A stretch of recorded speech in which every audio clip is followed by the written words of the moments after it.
Hey friend, please subscribe. 1 second for you. Big deal for me. I didn't sleep that night, but 3 days later, the game flipped, and they didn't see it coming. My name's Drew. I'm 27 from a little town outside Chattanooga, Tennessee. I'd been living up in Lexington for the past couple years, working at a hospital and socking away whatever I could. Nights, weekends, sometimes double shifts. Every dollar went into that savings account, 23 grand. It wasn't much, not in the big scheme, but it was mine.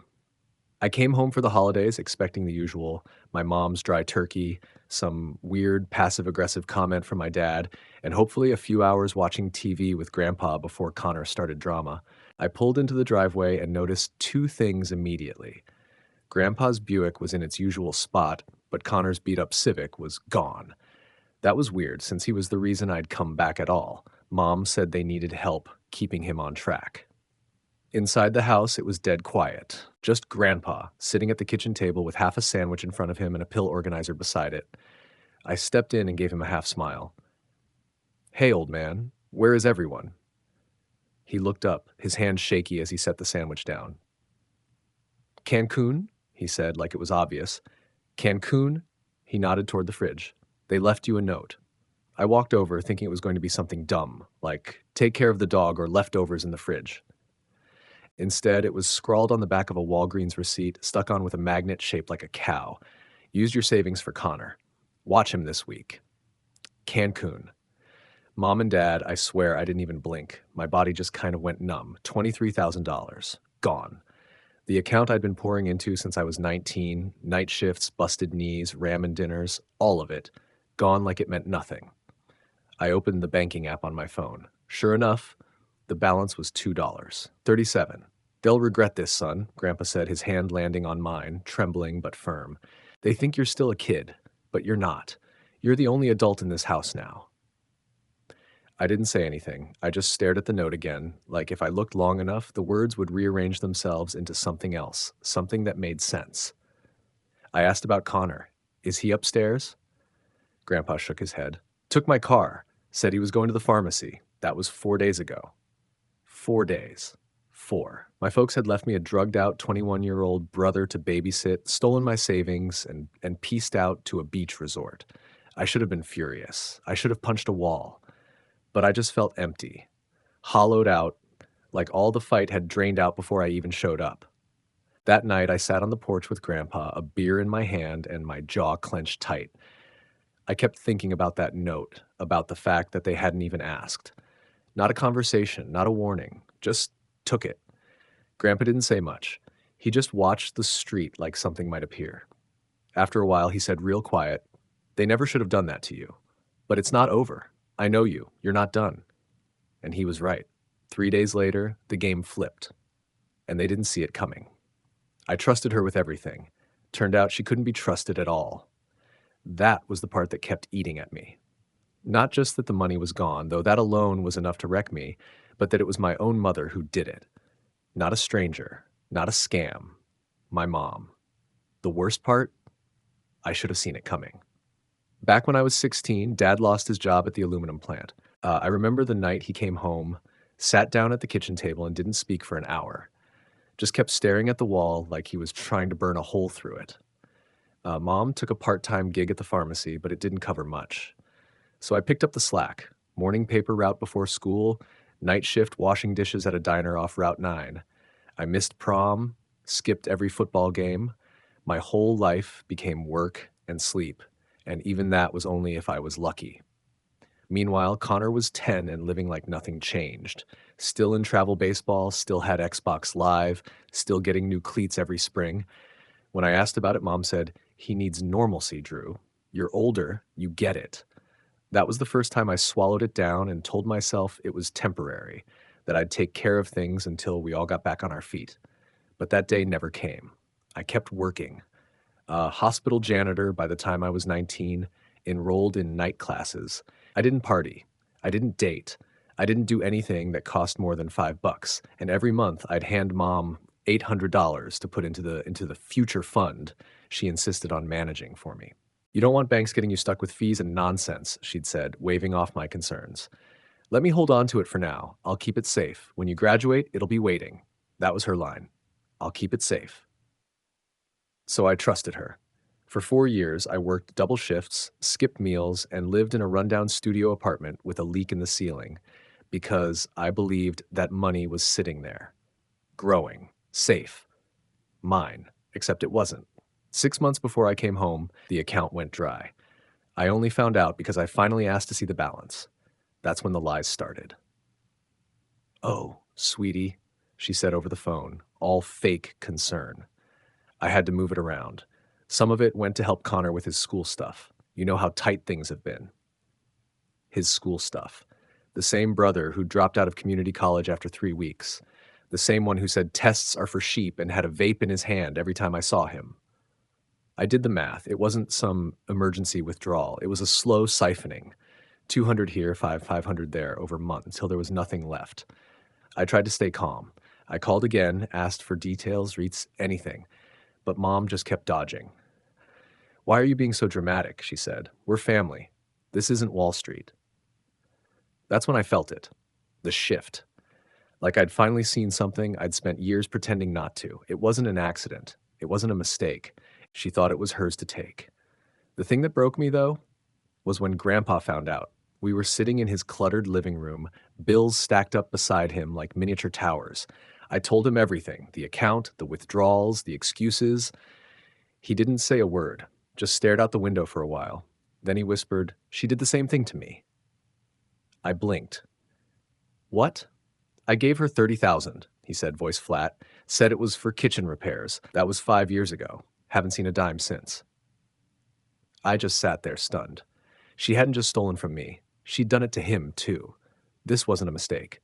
This was who she was. And for the first time in my life, I stopped making excuses for her. Grandpa's kitchen looked like a war zone. There were dishes crusted with old food stacked in the sink, 2 final notice bills stuck under a fridge magnet shaped like a cat, and the only thing in the fridge was a half-used mustard bottle and a shriveled apple. I opened a cabinet out of instinct, one lonely can of green beans. Expired. 3 years ago.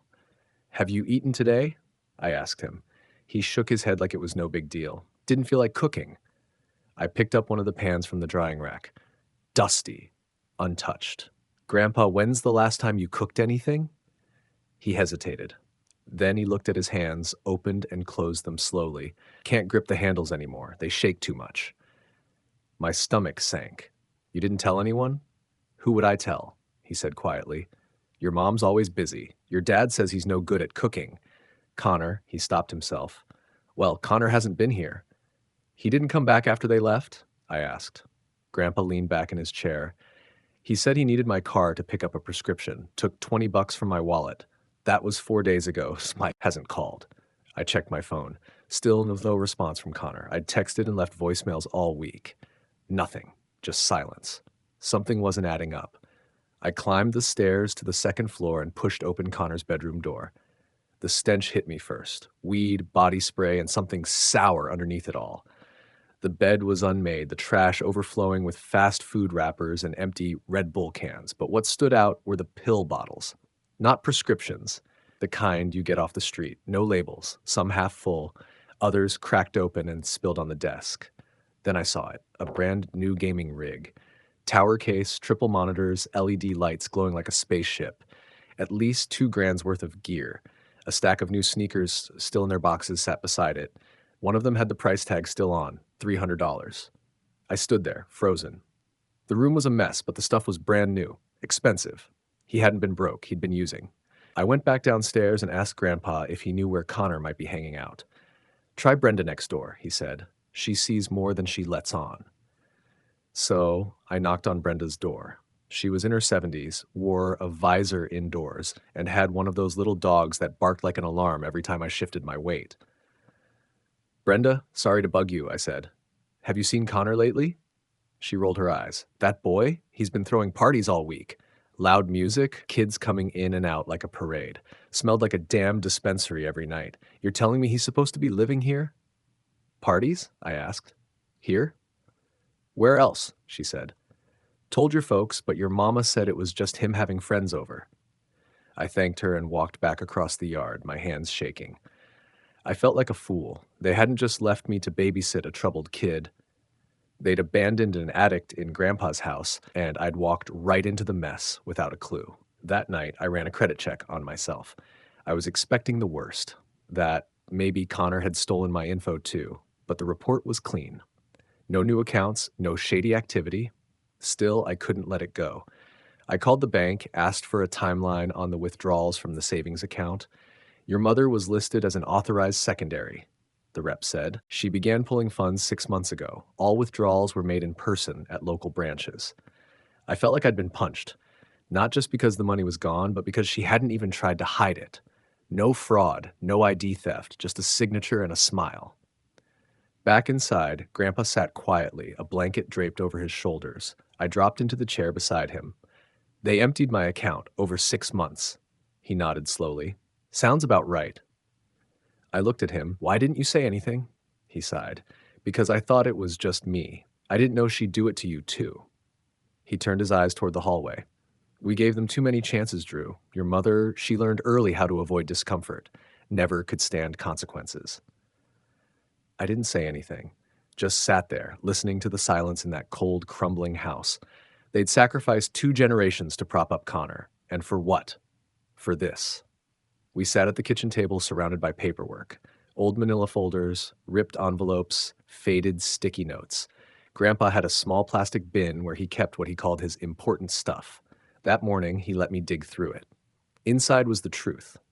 The first thing I found was a kitchen renovation loan agreement. $30,000, signed by both Grandpa and my mom. No repayments.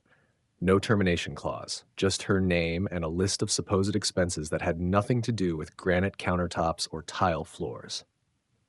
The next thing, a second mortgage notice dated 3 years ago. Then a stack of credit card statements, all maxed out, all in Grandpa's name, and 2 payday loan printouts with sky-high interest rates flagged for non-payment. He hadn't said much as I read through them. Just sipped his instant coffee and nodded every so often like this was all old news. Why didn't you stop her? I finally asked. His mouth tightened. She said it was to help Connor, told me it was temporary, that he just needed support getting back on track. Back on track from what? He took a deep breath and rubbed his temples. You don't know half of it. That's when he brought out an old contact sheet, numbers he kept in a drawer by the landline. Among them was one labeled Connor, GED officer. I called the number. A tired woman answered. This is Margaret.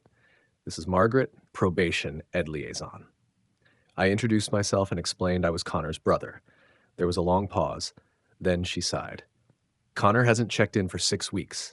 He missed every court-ordered GED appointment. We've sent 3 notices to the house. Last one went certified mail. I thanked her, hung up, and stared at the wall. He wasn't just skipping classes or smoking weed. He was in violation of court orders, probably on the verge of arrest. And my parents? They were on a beach sipping margaritas. As if the day hadn't already dropped enough bombs, one more walked right up to our front door.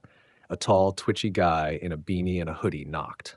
I opened it, and he grinned like we were old friends. Yo, this Connor's place? I stiffened. Who's asking? I'm Jay. I'm here to grab that cash his folks said would be here. $800 for the usual. I stepped outside and shut the door behind me. You're not getting anything. This is my grandfather's house. Connor doesn't live here anymore. Jay scoffed. Look, man, don't make it weird. They said it'd be under the mat or whatever. I moved closer. You need to leave. Now. His eyes narrowed. Aight, just tell Connor we had a deal. He backed off and disappeared down the street. I watched until he was gone, then went back inside. Friend of Connor's? Grandpa asked, though I could tell from his face he already knew. Dealer, I said. Looking for $800. Grandpa didn't respond right away. He just stared into his coffee. After a moment, he muttered, They've been giving him money behind my back. It wasn't a guess. It was a quiet, painful confirmation. I don't understand, I said. How can they keep justifying this? He's not a kid anymore. He's 21. He's an addict. Grandpa looked up, his eyes misty. Because your mother doesn't know how to sit with pain, and I raised her that way. That hit harder than anything else he'd said. I always bailed her out, he went on. Every bad grade, every breakup, every mistake, I fixed it. I thought I was protecting her. Turns out I just taught her to run, and now she's doing the same with Connor, passing it down like an heirloom. I didn't know what to say. He reached for the folder of loan statements and pushed it toward me. She'll never stop, not unless someone makes her. I nodded slowly. Then I guess it's on us now, because this wasn't a family anymore. It was a machine, and Connor was the engine, and we were the fuel. We found him through Instagram. I hadn't wanted to go looking. Part of me hoped Connor would just show up, apologize, fall back into line, whatever that meant anymore. But Grandpa kept saying we need to know what he's doing before he hurts someone else or himself. So I scrolled through tagged photos, check-ins, dumb videos with cheap rap playing over shaky footage. It didn't take long. There he was in a story post from some kid I didn't recognize, passed out on a couch with a bottle in his lap, wearing sneakers that cost more than my rent and a gold watch that couldn't have been real but looked close enough. The caption said, "Connor Wilden again." I clicked through more posts. Same house, same group of trust fund punks who thought addiction was a vibe. Looked like some party in a McMansion out in Brentwood. "Recognize the place?" I asked Grandpa. He peered at the screen. "That's the Jennings boy's house. His parents own half of the lakefront properties out there." We drove around all day, hit every skate park, gas station, strip mall, places Connor used to hang when he was 15 and thought tagging a bathroom stall made him deep. It was nearly dark when we pulled up to the mansion. I wasn't even sure anyone was still home until we heard music echoing from the back patio. We didn't bother knocking. I walked in through the open side gate and shouted his name. Nothing. Then I heard coughing from upstairs. Found him in the bathroom, sitting on the floor with his back against the tub, pale and sweating. His eyes were half open, pupils like pinholes. There were orange pill bottles around him, one rolled under the sink. Smelled like vomit and vodka and some kind of fruity vape juice. "Connor," I said, crouching down. His head lolled. "Yo," he mumbled, barely audible. "Sup? You're coming with us." He didn't fight. Didn't argue. I half carried him to the car. Grandpa rode in back with him, hand on his shoulder the whole time. Back home, we sat him down at the kitchen table. I poured him a glass of water and slid it in front of him. Grandpa opened the windows. The cold air felt like a slap to all of us. No one yelled. I didn't have the energy. I just laid it out like math on a whiteboard. "The money's gone," I said. "Mine. Grandpa's. Theirs." He didn't react. "You've been using Grandpa's house like a party pad. You took his car, his meds. We know." Still nothing. "You almost OD'd." His lip trembled. Just a little. "You can't keep doing this. If you don't want help, fine. But it's not going to be here anymore. No more cash. No more cars. No more excuses." He looked up, and for once his face wasn't smug or defensive. It was scared. Real scared. "I don't know how to stop," he whispered. Those 6 words hit harder than any punch he could have thrown. "I want to," he added quickly. "I really do. But I can't even get through a day without needing something. It's like I wake up already drowning." I nodded. "Then we get help. Real help. But this time it's on our terms. You either get treatment or you're on your own." He looked at Grandpa, who hadn't said much this whole time. "I believe you," Grandpa said quietly. "But believing doesn't fix it. You have to do the work." Connor nodded slowly. "Okay." That was it. Not a promise, not a dramatic vow, just okay. And for once, that was enough. Connor promised nothing, just nodded. "Okay, I'll stay tonight." That's all we got. It wasn't much, but it was something. After everything, even a thread felt like rope. That night, Grandpa and I turned the living room into a war room. We stacked documents, snapped photos, printed records. The second mortgage, the empty bank statements, the prescriptions Connor stole, all of it went into a manila folder labeled "For Rachel." Rachel was my old college roommate. She'd gone to law school, passed the bar, and now worked family protection cases out in Nashville. We hadn't talked much in years, but I called her anyway. Within 5 minutes of explaining the situation, she said, "You need to protect what's left. I'll help." She emailed a checklist. Power of attorney for Grandpa, proof of theft, medical records, rehab funding paperwork. "Don't wait for them to see reason," she said. "Start from control." The next call I made was to Aunt Patricia. She'd gone no contact with our side of the family 2 years back. I never knew why. Turns out I wasn't the only one who got drained. They told me it was for Connor's private school, she said over the phone. Said he had potential, and it'd be a waste not to invest. I paid tuition for a year. Found out later he dropped out after a month. They never paid me back. Never even said thank you. She asked how Grandpa was. I told her the truth.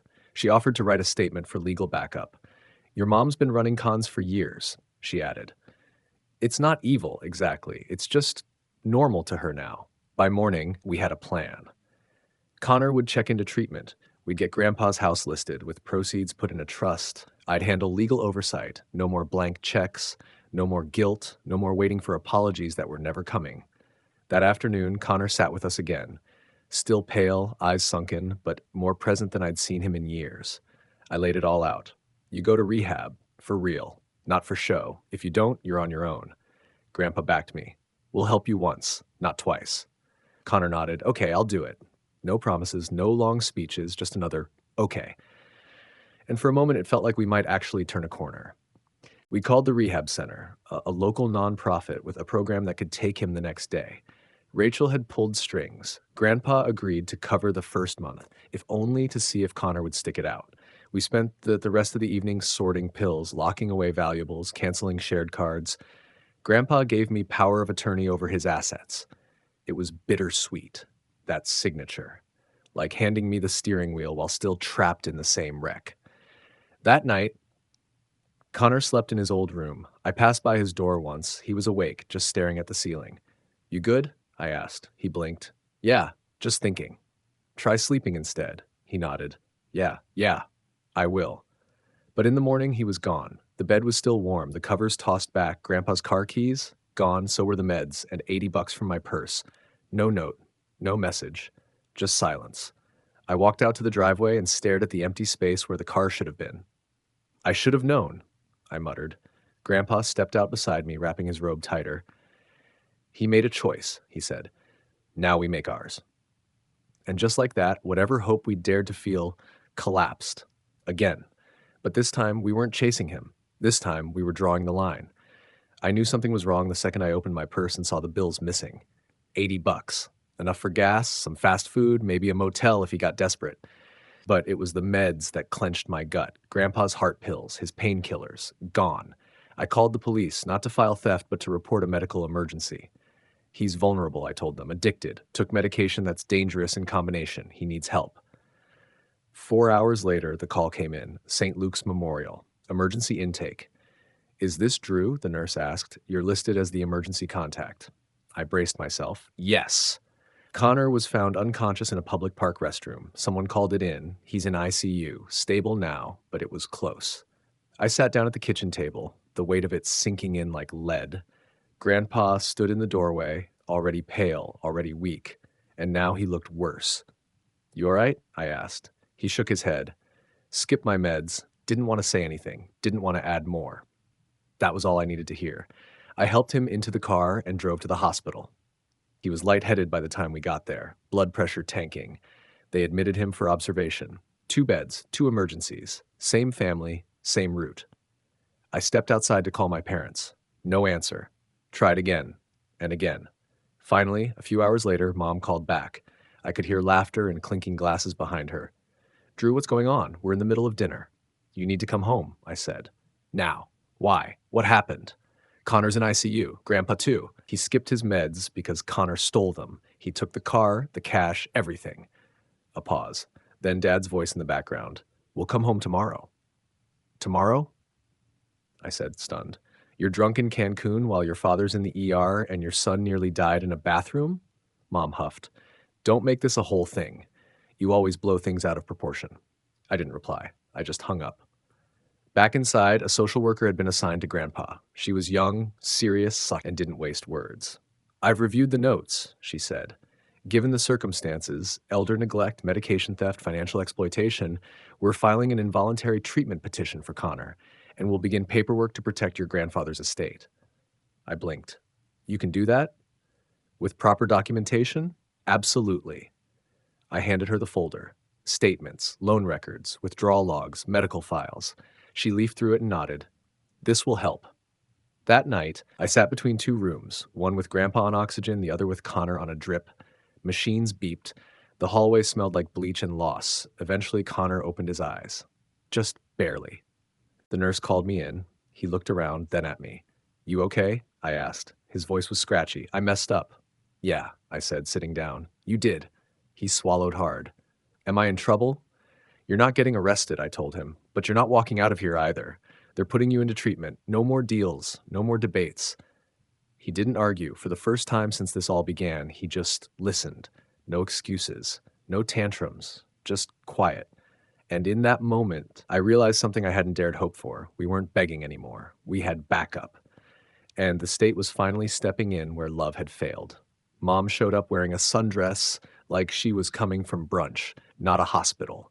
Big sunglasses, too much perfume, hair done like a commercial. She breezed into the waiting area, flanked by Dad in his usual cargo shorts and a polo that still smelled faintly like tequila. I stood up when I saw them. Oh, thank God, she said, marching over. Where is he? In his room, I said flatly. Sleeping. She gave me a quick once-over, then tilted her head. You look tired. Have you even gone home? Not really, I said. Been handling everything since you left. Dad sat down like nothing was wrong. So what's the plan? We get him into a center or something? Maybe one of those private places in Florida? I didn't even blink. That decision's already been made, and it's not up for discussion. Mom stiffened. Excuse me? I pulled out the folder from my backpack and handed it to them. Everything's in there. Theft documentation, Grandpa's financials, the rehab intake forms, legal declarations. What is this? Dad asked, flipping pages. I've got power of attorney now, I said. Grandpa confirmed the house sale yesterday. The proceeds are being locked in a protected trust. Connor's going into court-mandated rehab. You don't get to make these decisions, Mom snapped. I already did. She turned to Grandpa, who had come out of his room in a gown and slippers, leaning on a nurse for support. Dad, she said, voice trembling, tell him to stop this. Tell him it's not okay. Grandpa just looked at her, tired, hollow. I told you years ago, stop protecting him. You never listened. Because he needed us, she shouted. You think rehab is going to solve this? You think court orders and paperwork will fix a broken kid? Dad stood. Enough. Drew, I think it's time you backed off. This isn't your responsibility. I turned slowly to face him. He stole your father's medication, nearly killed him. He overdosed in a park bathroom, and you're still calling it not my responsibility? That's family, Dad shouted, face red. You work it out in private. I looked around. Nurses and hospital security had gathered quietly near the edge of the room, watching, listening. One of them was even taking notes. No, I said. That's not family. That's denial. That's abuse. Mom's voice cracked. Why are you doing this? I turned back to her because someone had to, because I'm done watching this family destroy itself one lie at a time. Then came the whisper. Soft, shaky, barely audible. We don't have the money. I blinked. What? Mom lowered her sunglasses. Her eyes were bloodshot. We're broke. We used the savings. We maxed the cards. We didn't mean for it to go this far. Then why didn't you say anything? Because we thought we could fix it before you found out, she said. We thought if we could just get Connor back on his feet, everything else would fall into place. I laughed. Not because it was funny, but because it was insane. You were never going to fix this. You were just going to keep bleeding us all dry. Security stepped forward then, gently asking if everything was okay.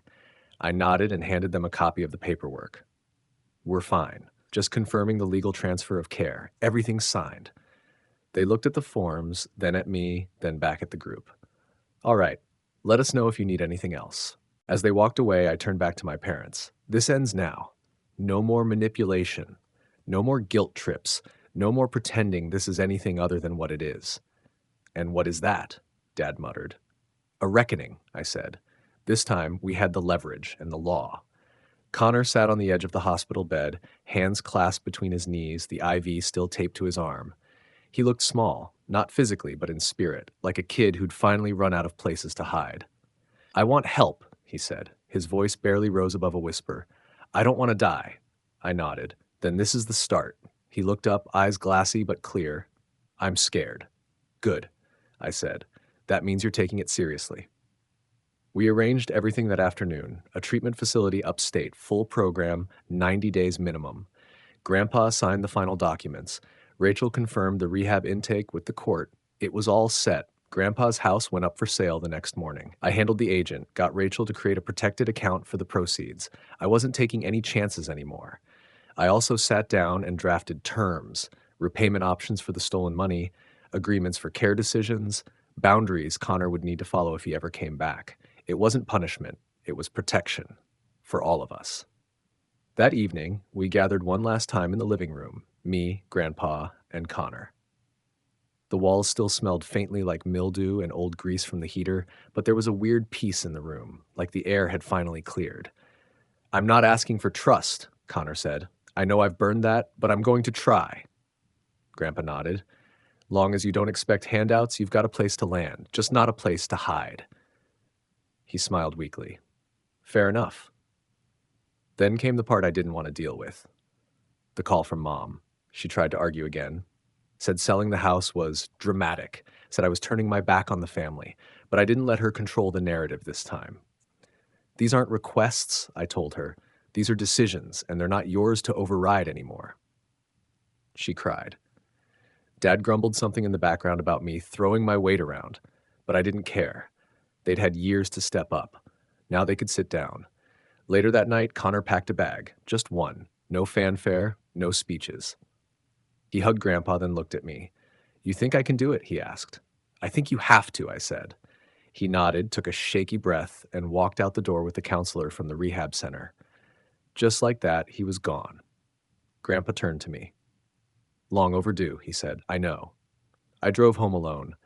For the first time in what felt like forever, the road felt open instead of heavy. I wasn't angry. I wasn't sad. I wasn't waiting to be let down. I was done. Connor called the next day from intake. Said it was hard already.